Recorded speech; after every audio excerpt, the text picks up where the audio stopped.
అందరికీ వందనాలండి. ఈ దినం మనము కీర్తన గ్రంథము 18వ అధ్యాయము ధ్యానం చేసుకుందాం. ఈ కీర్తనలో మరి దావీదు దేవునికి ప్రార్థన చేస్తున్నాడు. దేని గురించి అంటే తనకి పోరాటములో, తన యుద్ధములో తనకి జయము కొరకు, రక్షణ కొరకు, దేవుని యొక్క కాపుదల కొరకు మరి దావీదు ప్రార్థన చేస్తున్నాడు. ఈ కీర్తన భాగము ద్వారా మనము కూడా దావీదులాగా మన జీవితంలో మనము చేసే పోరాటాలలో దేవునితో సహా ఎలాగా ఎదుర్కోవాలా, దేవుని సహాయముతో మనము ఎలా ఎదుర్కోవాలా, దేవుడు మనకి వాటిలో ఎలాంటి తోడ్పాటు మనకి అనుగ్రహిస్తాడు అన్నది మరి మనము ఈ కీర్తన భాగంలో మనం స్పష్టంగా నేర్చుకోవచ్చు. మనము మొదటి వాక్యంలో చూసినట్లయితే, యెహోవా నా బలమా నేను నిన్ను ప్రేమించుచున్నాను. ఇక్కడ యెహోవా నా బలమా నేను నిన్ను ప్రేమించుచున్నాను అంటే దేవుడిని తన బలముగా ఎంచుకుంటున్నాడు. దేవుడిని ప్రేమిస్తానని చెప్తున్నాడు. అంటే దేవుడు మనల్ని ప్రేమించాడంటే దాని అర్థం ఏంటంటే దేవుడు మనకి ఇస్తున్నాడు అని అర్థం. ఆయన ఎంతగానో ప్రేమించి లోకమును తన సొంత కుమారుడైన, తన ఏకైక కుమారుడిని, తన ప్రియ కుమారుని మన కొరకు అప్పచెప్పానని ఉంటుంది. అంటే దేవుడు ప్రేమిస్తే దేవుడు ఇస్తాడు. అయితే మరి మనము దేవుడిని ప్రేమిస్తే మనమేమిస్తాం? మనం దేవునికి ఏమన్నా అవ్వగలమా? మనము దేవుడిని ప్రేమిస్తున్నాం అంటే ఏంటంటే దాని అర్థము మనము దేవుడిని ఆయన ఇచ్చిన దాన్ని బట్టి మనము స్తుతిస్తున్నాము అని అర్థం. అంటే ఆయన ఇచ్చిన దానికి మనము కృతజ్ఞత కలిగి ఉండగలము తప్ప మనము తిరిగి ఇవ్వగలిగింది కృతజ్ఞత తప్ప మరేమీ లేదు. కాబట్టి నా బలమా నేను నిన్ను ప్రేమిస్తున్నాను అంటే నా బలమై ఉన్న నా దేవా నీవిచ్చిన బలమును బట్టి నేను నిన్ను స్తుతిస్తున్నాను అని చెప్పి దావీదు యొక్క ఉద్దేశమై ఉంది. 2వ వచనంలో చూసినట్లయితే, యెహోవా నా శైలము, నా కోట, నన్ను రక్షించువాడు, నా కేడెము, నా రక్షణ శృంగము, నా ఉన్నత దుర్గము, నా దేవుడు, నేను ఆశ్రయించి ఉన్న నా దుర్గము. ఇక్కడ దేవుడిని తనకి ఎట్లాంటి ప్రొటెక్షన్ గా నమ్ముతున్నాడో, ఎలాంటి కాపుదల, ఎలాంటి రక్షణ కలుగు చేసేవాడుగా నమ్ముతున్నాడో మనం ఇక్కడ తెలుసుకోవచ్చు. కీర్తనీయుడైన యెహోవాకు నేను మొర్రపెట్టగా ఆయన నా శత్రువుల చేతిలో నుండి నన్ను రక్షించినంటే నేను ఖచ్చితంగా మొరపెడుతున్నాను, దేవుడు నన్ను ఖచ్చితంగా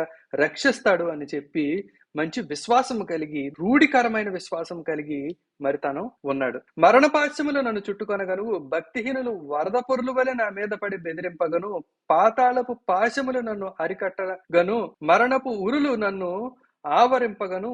నా శ్రమలో నేను యెహోవాకు మొరపెట్టి తిని, నా దేవునికి ప్రార్థన చేసి తిని, ఆయన తన ఆలయములో ఆలకించి నా ప్రార్థనను అంగీకరించాను. ఇక్కడ మరి ఎంతమంది నా మీదకి తిరుగుబాటు చేసినప్పటికీ, ఎంతమంది నా మీదకి మరి దండెత్తి వచ్చినప్పటికీ నేను భయపడాల్సిన అవసరం లేదు. ఆయన నా ప్రార్థన ఆలకించి ఉన్నాడని చెప్తున్నాడు. నా శ్రమలో నేను యెహోవాకు మొర్రపెట్టి తిని, నా దేవునికి ప్రార్థన చేసి తిని, ఆయన తన ఆలయములో ఆలకించి నా ప్రార్థన అంగీకరించెను. నా మొర ఆయన సన్నిధిని చేరి ఆయన చెవుల జొచ్చెను.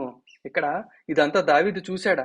ఆయన సన్నిధిలో ఆయన ప్రార్థన వినడం, దావీదు చేసిన ప్రార్థన దేవుని యొక్క చెవిలోకి వెళ్ళడం దావీదు చూశాడా? కానీ దావీదు మరి చూసినట్లుగానే చెప్తున్నాడు.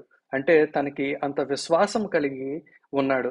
ఆ ప్రార్థన మరి ఎక్కడికి వెళ్ళలేదు, కానీ దేవుడి చెవిలోనికే వెళ్ళింది. దేవుడు ఖచ్చితంగా విన్నాడు అని చెప్పి నమ్మకం కలిగి ఉన్నాడు.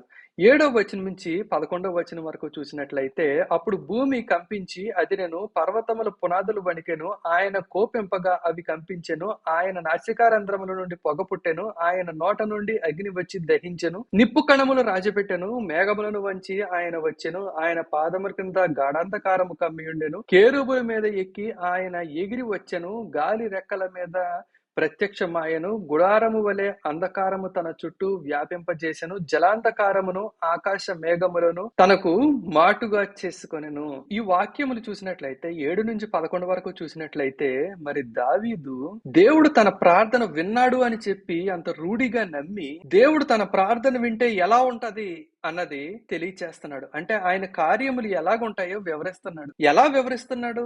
దావీదు ఎప్పుడన్నా చూశాడా ఆయన నాసికారంధ్రముల్లోంచి ఊపిరి రావడం, నిప్పులు రావడం, లేకపోతే కేరూబుల మీద ఎక్కి రావడం, లేకపోతే ఇదేది కూడా మరి దావీదు తను ప్రత్యక్షంగా చూసినట్టు లేదు. కానీ లేకపోతే దేవుడు ఎప్పుడు తను ఎదురుగుండా చేసినట్టు లేదు. కానీ దావీదు ఏం చేస్తున్నాడంటే, మరి మోషేకి దేవుడు పదాజ్ఞలు ఇచ్చినప్పుడు, మరి సీనాయి పర్వతం మీద దేవుడు దిగి వచ్చినప్పుడు ఎలాంటి పరిస్థితులు అయితే కలిగినాయో ఆ పరిస్థితులు దావీదు ఆల్రెడీ చదివి ఉన్నాడు కాబట్టి, తనకు తెలుసుకొని ఉన్నాడు కాబట్టి, దేవుడు తన ధర్మశాస్త్రమును మనకు అనుగ్రహించినప్పుడు, లేదా తన న్యాయ విధిని, తన శాసనములను మరి ఈ లోకంలో ఉన్న తన జనులకు అనుగ్రహించినప్పుడు, మరి దేవుడు ఎలాగైతే వచ్చాడో మరలా అదే న్యాయ విధిని నెరవేర్చడానికి, అయ్యే శాసనములను నెరవేర్చడానికి అదే విధముగా వస్తాడు అని చెప్పి మరి దావీదు నమ్మి తన చదివిన దాన్ని తను మరలా తిరిగి చెప్తున్నాడు. ఆ రకంగా మరి దేవుని యొక్క క్రియలను దావీదు వివరిస్తున్నాడు, కీర్తిస్తున్నాడు, స్తుతిస్తున్నాడు. ఇంకా 12వ వచనం నుంచి 19వ వచనం వరకు చూసినట్లయితే, ఆయన సన్నిధి కాంతిలో నుండి మేఘములను, వడగండ్లను, మండుచున్న నిప్పులను దాటిపోయాను. యెహోవా ఆకాశమందు గర్జన చేసెను. సర్వోన్నతుడు తన ఉరుము ధ్వని పుట్టించెను. వడగండ్లను, మంచులు, నిప్పులను రాలెను. ఆయన తన బాణములు ప్రయోగించి శత్రువులను చెదరగొట్టెను. మెరుపులు మెండుగా మెరిపించి వారిని ఓడగొట్టెను. యెహోవా నీ నాసికా రంధ్రముల ఊపిరిని నీవు వడిగా విడువుగా నీ గద్దెమునకు ప్రవాహముల అడుగు భాగములు కనబడెను. భూమి పునాదులు బయలుపడెను. ఉన్నత స్థలము నుండి చేయి చాపి ఆయన నన్ను పట్టుకొనెను. నన్ను పట్టుకొని మహా జలరాశులలో నుండి తీసెను. బలవంతులకు పగవారు, నన్ను ద్వేషించువారు నాకంటే బలిష్ఠులై ఉండగా వారి వశము నుండి ఆయన నన్ను రక్షించెను. ఆపత్కాలమందు వారు నా మీదికి రాగా యెహోవా నన్ను ఆదుకొనెను. విశాలమైన స్థలమునకు ఆయన నన్ను తోడుకొని వచ్చెను. నేను ఆయనకు ఇష్టడును గనుక ఆయన నన్ను తప్పించెను. నా నీతిని బట్టి, ఇక్కడ 19వ వచనం వరకు మనం చూసినట్లయితే ఇదంతా కూడా నోవాహు దినాల గురించి చెప్పినట్లుగా మనకి అర్థం చేసుకోవచ్చు. ఆ సమయంలో ఎలాగైతే ప్రళయము వచ్చిందో, ఎలాగైతే మరి ఆకాశములో మరి గొప్ప వర్షం కలిగిందో, అలాగైతే భూమి కూడా ఎలాగైతే మరి తన పునాదులు ఓపెన్ చేసి మరి ఎలాగైతే కింద నుంచి కూడా నీరు బయటికి ఉబికి వచ్చిందో, ప్రపంచంలో అందరూ దుష్టులతో నిండిపోయి ఉండగా దేవుడు నోవాహును మాత్రము ఎలాగా నీటిపైన తేల చేశాడో, మహా జలరాశులలో నుంచి నీవు నన్ను పట్టుకొని తీసావని చెప్పేసి అంటున్నాడు దావీదు. ఇక్కడ దావీదు ఎప్పుడు నీటిలో పడిపోలేదు, కానీ నోవాహు దినాల్లో జనులందరూ దుష్టులయ్యి మరి దుర్మార్గులయ్యి పాపులయ్యి ఉంటుండగా వారి మధ్యలో నోవాహుని దేవుడు ఎలాగైతే కాపాడాడో అదే విధంగా అంత గొప్ప ప్రళయకరమైన మరి రక్షణ దేవుడు దావీదు పక్షముగా కలుగు చేస్తాడని చెప్పేసి దావీదు దానిని కూడా ధ్యానం చేస్తున్నాడు. ఈ రకంగా ధ్యానం చేయడం ద్వారా మరి దేవుడు ప్రార్థన వింటాడని, దేవుడు న్యాయవంతుడని తెలుసుకున్న దావీదు దేవుడు ఖచ్చితంగా విన్నాడనే కాకుండా విని ఏం చేస్తాడన్నది, గతంలో ఎలా చేశాడన్న దాన్ని బట్టి మరి దేవుడు ఏకరీతిగా ఉన్నాడని తెలుసుకొని దేవుణ్ణి స్తుతిస్తున్నాడు, గణపరుస్తున్నాడు. 20వ వచనంలో మనం చూసినట్లయితే, నా నీతిని బట్టి యెహోవా నాకు ప్రతిఫలం ఇచ్చెను, నా నిర్దోషత్వమును బట్టి నాకు ప్రతిఫలం ఇచ్చెను. ఇక్కడ కూడా మనం చూడవచ్చు, మనం ఎట్లాంటి జీవితం కావాలంటే అట్లాంటి జీవితం జీవిస్తుండగా మరి దేవుడు మన ప్రార్థన వింటాడని మనము చెప్పలేము. కానీ దేవుడు తన నీతిని బట్టి, ఇక్కడ నీతి అంటే స్వనీతి కాదు, మనము పాపము చేయకుండా ఉండే నీతి కాదు, లేకపోతే మనం అబద్ధం ఆడకుండా ఉండే నీతో, లేకపోతే మరే విధమైన పాపపు కార్యమో చేయకుండా ఉంటే వచ్చే నీతి గురించి చెప్తలేదు. కానీ దావీదు ఇక్కడ ఏం చెప్తున్నాడంటే, నా నీతిని బట్టి యెహోవా నాకు ప్రతిఫలం ఇచ్చెను, నా నిర్దోషత్వమును బట్టి నాకు ప్రతిఫలం ఇచ్చెను. మనం కింద వచనంలో చూసినట్లయితే, యెహోవా మార్గములను నేను అనుసరించుచున్నాను, భక్తిహీనుడనై నేను నా దేవుని విడిచిన వాడను కాను. అంటే నేను దేవుడి మార్గములను అనుసరిస్తున్నాను. నేను మంచిదనుకున్నది కాదు, నేను గొప్పదనుకున్నది కాదు, దేవుడు ఏ మార్గమునైతే చూపించాడో నాకు స్పష్టంగా అదే మార్గమును నేను, భక్తిహీనుడనై నేను నా దేవుని విడిచిన వాడను కాదు, అంటే నేను ఎల్లప్పుడూ ఆయన సన్నిధికి వెళుతున్నాను, ఎల్లప్పుడూ నేను ప్రార్థన చేస్తున్నాను, నేను ఆయన చిత్తము తెలుసుకునే ప్రయత్నం చేస్తున్నాను. నా ప్రతి క్రియను, నా ప్రతి నిర్ణయమును, నా ప్రతి కార్యమును, నా జీవిత విధానమును, నా జీవితంలో నేను చేసే ప్రతి ఆలోచన కూడా మరి భయభక్తులు కలిగి ఆయనకు మొరపెట్టుకొని ఆయన మార్గములు ఎంత మాత్రము తప్పిపోకుండా మరి నేను జాగ్రత్త పడుతున్నాను.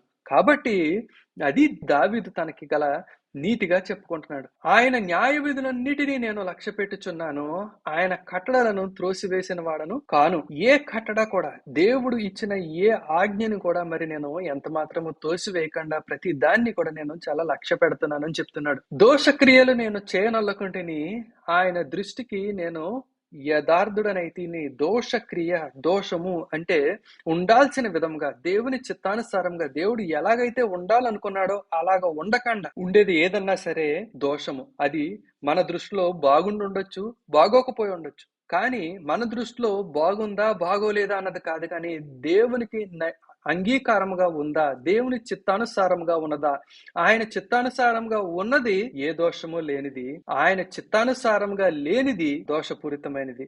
దోష క్రియలు నేను చేయనల్లకుంటుని అంటే నువ్వు నీ చిత్తానికి మీరి గాని, నీ చిత్తానికి తక్కువ గాని నేను ఎప్పుడు కూడా ఏ పని కూడా చెయ్యను. ఆయన దృష్టికి నేను యథార్థుడనైతిని. అంటే ప్రతిదీ కూడా నేను ఆత్మానుసారంగా చూస్తున్నాను. అంటే ఇది నా దేవుడికి నచ్చుతుందా లేదా, నేను లోకానుసారంగా చూస్తలేదు. ఇది అందరి దృష్టిలోనూ ఇది మేలైనదా లేకపోతే ఉన్నతమైనదా గొప్పదా అన్నది చూస్తలేదు. అందరి దృష్టిలోనూ అది ఉన్నతమైనదై ఉండొచ్చు, లేకపోతే నీచమైనదై ఉండొచ్చు, లేకపోతే తక్కువదై ఉండొచ్చు. ఏదైనా సరే నేను ఆత్మానుసారంగా ఉండి ఆయనకు ఏది మంచిదో అదే చేస్తున్నాను తప్పించి శరీరానుసారంగా నేను ఏది చేస్తలేదు అంటున్నాడు. ఇదంతా దావీదు యొక్క నీతిగా తను చెప్పుకుంటున్నాడు. కావున యెహోవా నేను నిర్దోషిగా నుండట చూచి తన దృష్టికి కనబడిన నా చేతుల నిర్దోషత్వమును బట్టి నాకు ప్రతిఫలం ఇచ్చెను.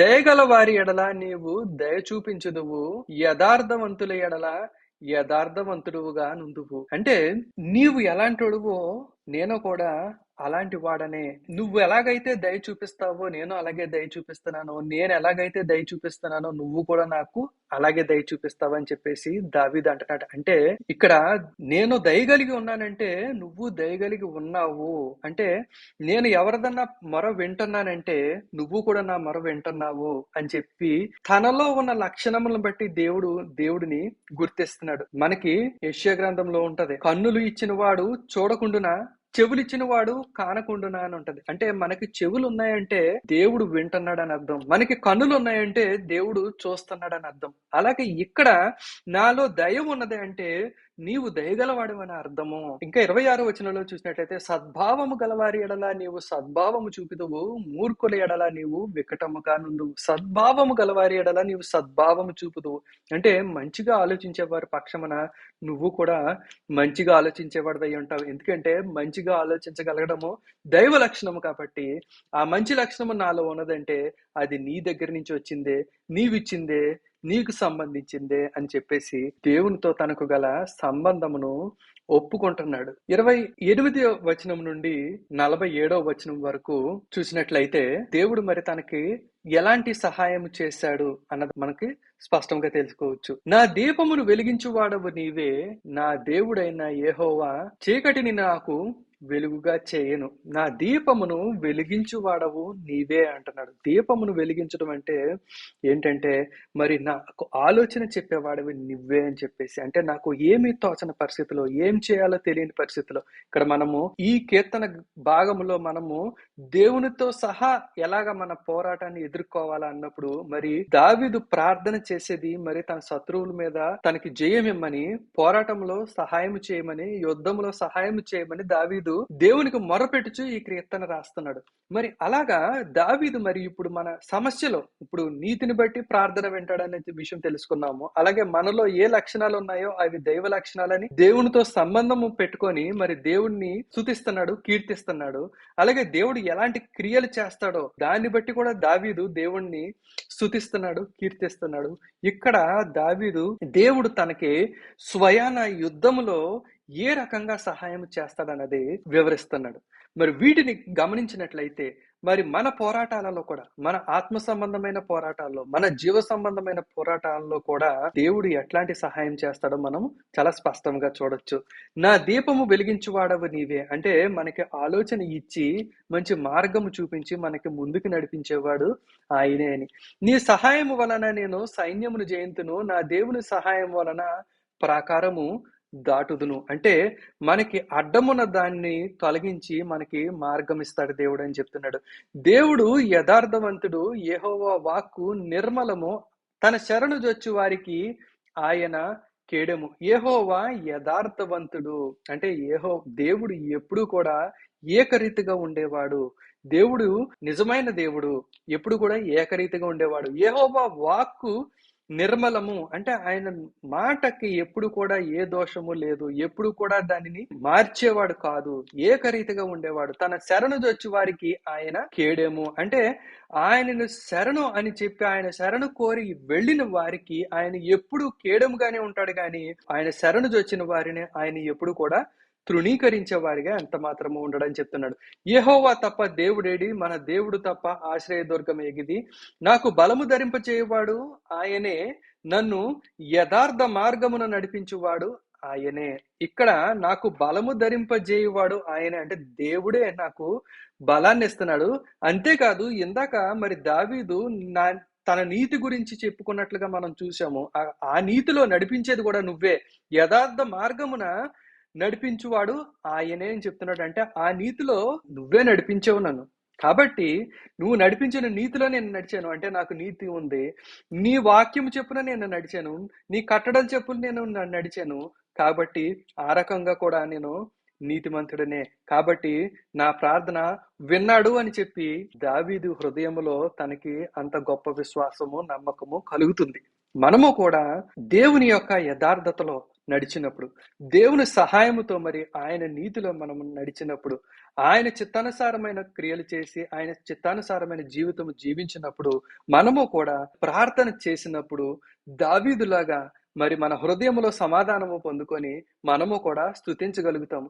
అది మనకి ఒక సూచనగా ఉంటది. మన ప్రార్థన నెరవేరుతుంది, దేవుడు మన ప్రార్థన విన్నాడు అని చెప్పి ఇక్కడ దావీదు ఊరికే చెప్తలేదు కానీ తన హృదయంలో పొందుకున్న సమాధానము బట్టి తను అలాగా చెప్పగలుగుతున్నాడు. ఆయన నా కాళ్ళను జింక కాళ్ళవలె చేయుచున్నాడు, ఎత్తైన స్థలముల మీద నన్ను నిలుపుచున్నాడు. నా చేతులకు యుద్ధము చేయ నేర్పువాడు ఆయనే. నా బాహువులు ఎత్తడి విల్లు ఎక్కుపెట్టును. నీ రక్షణ కేడు నాకు అందించుచున్నావు. నీ కుడి చెయ్యి నన్ను ఆదుకొనెను, నీ సాత్వికము నన్ను గొప్ప చేసెను. ఇక్కడ దేవుడు తనని ఎలా రక్షిస్తున్నాడు, ఎలా కాపాడుతున్నాడు, ఎలా సహాయపడుతున్నాడు అన్నది చెప్తున్నాడు. అంటే దీన్ని బట్టి మనము కూడా మన పోరాటాలలో, మన శ్రమలలో కూడా దేవుడు ఇదే రకంగా మరి మనకి కేడుముగానే ఉండి, మన చేయి పట్టుకునేవాడిగా ఉండి, మరి తన సాత్వికంతో మనం తప్పకుండా గొప్ప చేస్తాడని మనము నమ్మవచ్చు. నా శత్రువులను తరిమి పట్టుకొందును. ఇక్కడ తనకి జయం గురించి మాట్లాడుతున్నాడు. మనం ఇలాగ 47వ వచనం వరకు చదివినట్లయితే మరి దేవుడు శత్రువుల మీద తనకి ఎట్లాంటి జయమునిచ్చాడు అన్నది మనం చూడొచ్చు. అలాగే 48వ వచనంలో చూసినట్లయితే ఆయన నా శత్రువుల చేతిలో నుండి నన్ను విడిపించును. నా మీదికి లేచువారి కంటే ఎత్తుగా నీవు నన్ను హెచ్చించుదువు. బలాత్కారము చేయు మనుష్యుల చేతిలో నుండి నీవు నన్ను విడిపించుదువు. అంటే తమ చిత్తమును నెరవేర్చుకునే వారి చేతిలో నుండి దేవుడు చిత్తాన్ని నెరవేర్చే వారిని దేవుడు ఎప్పుడు రక్షిస్తాడని చెప్పి మరి దావీదు ఇక్కడ మనకి తెలియచేస్తున్నాడు. కాబట్టి మనం దేవుడు చిత్తానుసారంగా నడిచేవారం అయితే మరి ఎలాంటి బలాత్కారుల చేతిలోనూ మనము పడకుండా మరి దేవుడు మనల్ని ఎప్పుడు కూడా తప్పిస్తాడు. అందువలన యెహోవా అన్యజనులలో నేను నిన్ను ఘనపరిచెదను, నీ నామ కీర్తన గానము చేసేదను. అంటే ఇంత గొప్ప దేవుడివి ఆయన నీ నామమును నేను ఖచ్చితంగా అన్ని జనుల మధ్యన స్తుతిస్తాను అని చెప్పి చెప్తున్నాడు. నీవు నియమించిన రాజునకు గొప్ప రక్షణ కలుగు చేయువాడవు, అభిషేకించిన దావీదునకు అతని సంతానమునకును నిత్యము కనికరము చూపు వాడవు. నీవు నియమించిన రాజునకు గొప్ప రక్షణ అంటే నువ్వే నన్ను రాజుని చేసావు కాబట్టి నువ్వే నన్ను కాపాడుతున్నావు అని చెప్తున్నాడు. ఇక్కడ నా గొప్పతనం బట్టో, నా నీతిని బట్టో, లేకపోతే నేను చేసిన కార్యములు బట్టో అది తర్వాత కానీ ముందు నువ్వు నన్ను రాజుని చేసావు కాబట్టి నన్ను కాపాడుతున్నావు. నువ్వు నాకు ఇచ్చిన అభిషేకము బట్టి నువ్వు నన్ను కాపాడుతున్నావు. అభిషేకించిన దావీదునకు అతని సంతానమునకును నిత్యము కనికరము చూపువాడవు. అంటే నువ్వు నాకు అభిషేకం ఇచ్చావు కాబట్టి నాకు కనికరము చూపిస్తున్నావు అని చెప్పేసి అంటున్నాడు. అంటే దేవుని కనికరమును మనము ఎరిగి ఉన్నామంటే దేవుని అభిషేకము కూడా ఎరిగి ఉన్నామని మనము గ్రహించాల. అంటే దేవుని యొక్క కటాక్షము మనం ఇంగ్లీష్ లో చూసినట్టయితే ఫేవర్ ఆఫ్ గాడ్ ఇది మన పక్షముగా పనిచేస్తుంది. ఎప్పుడు అని అంటే ఆయన కనికరము గల దేవుడని, ఆయన కఠినుడనో లేకపోతే ఆయన శిక్షించేవాడనో లేకపోతే ఆయన ప్రతి పాపమును లెక్కించేవాడనో క్షమించని వాడును మనం చూసినట్లయితే, ఆయనను దూరం చేసుకున్న వారమైతే మనము అభిషేకమును చూడలేము గాని, లేకపోతే కనికరమును ఎరగలేము గాని, మరి మనము ఆయన కనికరము గల దేవుడు, ఆయన కృప చూపించేవాడు, ఆయన కృపతో మనల్ని రక్షించాడు అని చెప్పి మనం నమ్మేవారమైతే, ఆయన యొక్క కనికరమును చూచి ఆయన అభిషేకమును కూడా మనము ఎరిగి ఉంటామని మరి దీని ద్వారా మనము తెలుసుకోవచ్చు. ఈ విధంగా మరి మనము దావీదులాగా మనము 2 రకాలుగా మనము మన పోరాటాలలో దేవుని యొక్క సహాయము పొందుకోవచ్చు. ఆయన తోడుతో, ఆయన సహాయముతో మనము ఆ పోరాటంలోనికి మనము కొనసాగొచ్చు. ఎలాగంటే మొదటిది, దేవుని స్తుతించినప్పుడు మనతో పాటు పోరాటమునకు వస్తాడు. దేవుని స్తుతించినప్పుడు అంటే దావీదు దేవుడిని ఎలా స్తుతించాడు?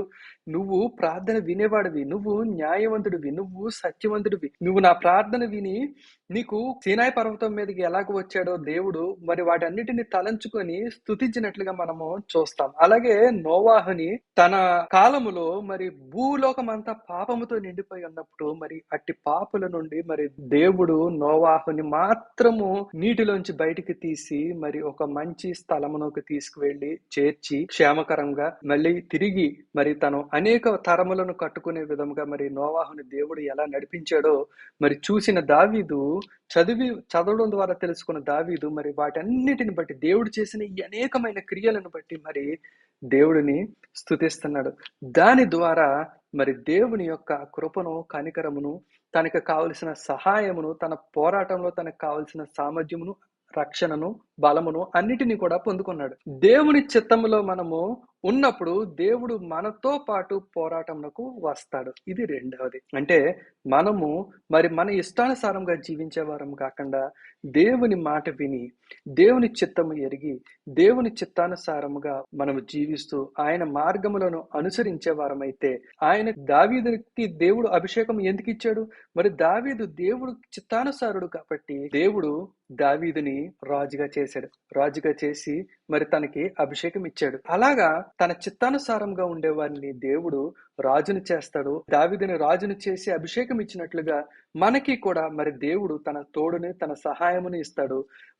మన పొజిషన్ మనకి ఇస్తాడు, మన అభిషేకం మనకి ఇస్తాడు, మన రక్షణ మనకి ఇస్తాడు, మన కాపుదల మనకి ఇస్తాడు, మన జయము మనకు అవసరమైన జయము మనకి తప్పకుండా అనుగ్రహిస్తాడు. ఈ విధముగా దావీదులాగా దేవుని చిత్తానుసారంగా జీవించడం ద్వారా, అలాగే దేవుడి క్రియలను ఎరిగి, దేవుని గుణగణములను, దేవుని లక్షణములను, దేవుని విధానములను మనం ఎరిగి దేవుణ్ణి స్తుతించినప్పుడు, మహిమపరిచినప్పుడు, ఘనపరిచినప్పుడు ఖచ్చితంగా ఆయన తోడును, ఆయన సన్నిధిని, ఆయన సహాయమును మనము చూడగలుగుతాము. ఈ కీర్తన, ఈ వాక్య భాగము మరి మీ అందరికీ ఆశీర్వాదకరంగా ఉన్నదని నమ్ముతున్నాను. ఈ వీడియో కనుక మీకు నచ్చినట్లయితే దయచేసి లైక్ చేయండి, షేర్ చేయండి, సబ్స్క్రైబ్ చేసుకోండి. దేవుడు మిమ్మల్ని ఆశీర్వదించును గాక.